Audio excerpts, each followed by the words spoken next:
అప్పుడప్పుడు చూస్తే ద్వారపాలకులు ఉంటారు కదా, జైలు వాళ్ళు విచిత్రంగా ఇలా పెట్టుంటారు వేళ్ళు. ఎప్పుడైనా గమనించారా మీరు? అంటే ఎందుకు పెట్టారండి అలాగా అంటే హెచ్చరిస్తున్నట్టు ఉంటుంది, బీ అటెంటివ్ అని. ఏమి హెచ్చరిస్తున్నారు? ఈవెన్ మీరు గరుత్మంతుడు కూడా చూడండి, కొన్ని ఆలయాల్లో గరుత్మంతుడు రెక్కలు ఇలా కిందకు ఉంటాయి, తిరుమలలో ఇలా పైకి పెట్టుకుని అటెంటివ్గా ఉంటాడు గరుత్మంతుడు. మీరు ఎప్పుడైనా గమనించారా? ఎందుకండి అలాగా అంటే, రే మీరు లోపలికి వెళ్తున్నారు కదా ఈ జైలు దాటి, అది వెళ్ళేది సామాన్యమైన ప్రదేశం కాదురా, సాక్షాత్ వైకుంఠం.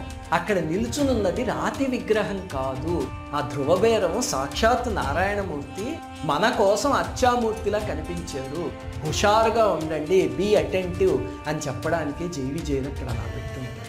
అసలు ఒక్కటి ఆలోచించండి, దారిలో నడవడం మనకి ఎంత అదృష్టం అండి. అనాదిగా బ్రహ్మాది దేవతలు ఆ దారిలో నడిచారు. అలాగనే స్వామివారు పద్మావతి దేవి అక్కడే కొలువు ఉన్నారు కదా వివాహం అయ్యాక, తర్వాత అది ఆలయం అయింది.